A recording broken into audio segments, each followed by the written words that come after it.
Duh. Good morning guys. Today is Wednesday, August 17, 2022 at andito kami sa aming koloni. Ang kalat sa likod but it's fine kasi hindi pa kami tapos dito and it is very early actually. Very early. 8:57 ng umaga and mamaya konti pupunta akong work. So right now we're just gonna have our early breakfast. Early breakfast guys because normally we're not eating breakfast at this time. Parang brunch kami lagi. But then we got real breakfast today. I'll show you. Binili namin to lahat sa Lidl. At yung kape ko guys, super innovative. Wala akong cup dito. So we just cut this one and we put coffee here.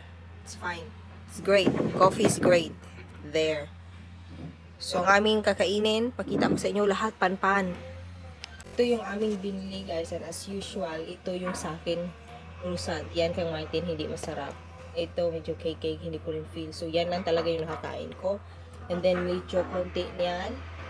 And then, my coffee. I also bought this the other day. Kaya lang nakalimutan ko siyang ilagay sa ref. So, medyo hindi kaya-ayang inumin. But I got a warm coffee here. So, yung breakfast tayo. Oh my God. Yung kape ko nasa Pepsi. Tuslog-tuslog. Yum siya.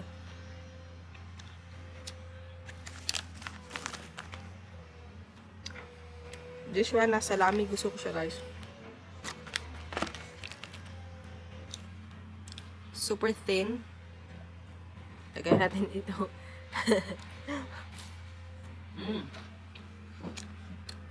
Yum siya.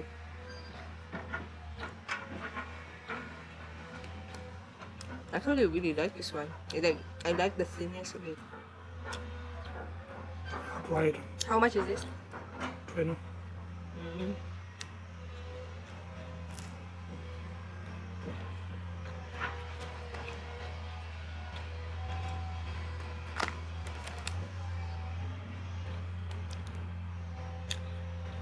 I know it's weird, but it actually tastes good. Put it on top dito.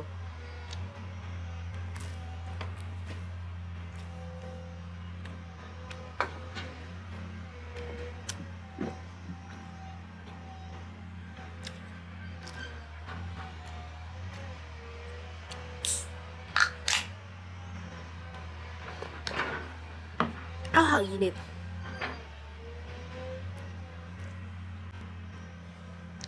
Kasi metal ba?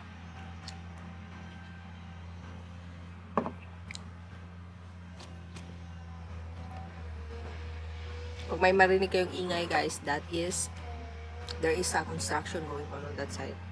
Like fixing the road.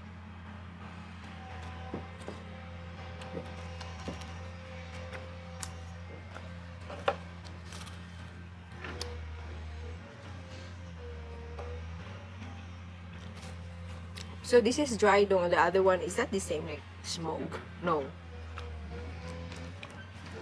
They're not cooked, but they're all smoked. No. And this one is air dried to cure. Yes, it's also smoked, right? But this is more of an Italian style. I like this. Air dried salami. Sarap niya.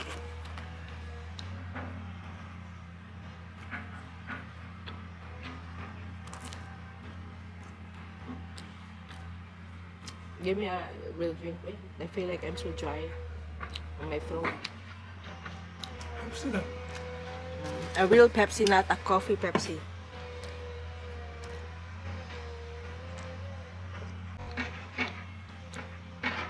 Kain tayo para may lakas. May lakas mamaya. Actually, short day lang siya. 11 in the morning. Tapos mag-off ako ng 7:15 ng gabi. Normally, pag ganyang shift na, pang nag-start na ng 9:45. Pero because I think I've been working a lot for the past days. So, parang I have so much hours kasi yung pagkwenta nila dito guys, by hours, hindi yung parang by day. So, pag full-time ka, dapat you work 37 hours a week. So, that's why, yung schedule parang nag-a-adjust siya. Basta mapasok yung 37 hours a week.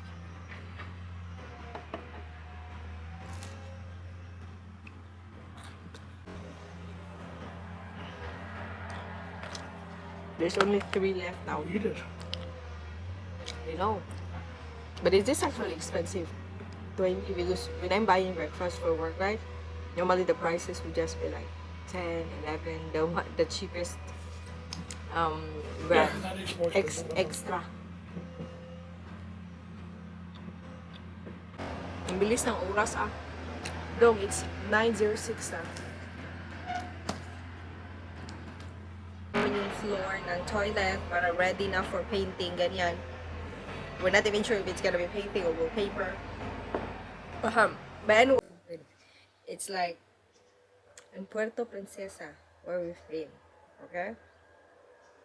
And there is a traffic enforcer who stopped a motor driver because there's a woman at his back, you know, the rider, who doesn't have a helmet on. And then it turned out that the woman is a mannequin. Kid. And there's a lot of pictures. Like he's about to deliver it.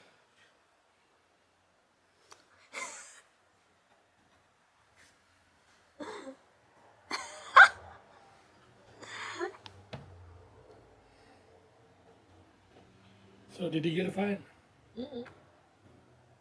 It's a mistake. Nawala ng ingay.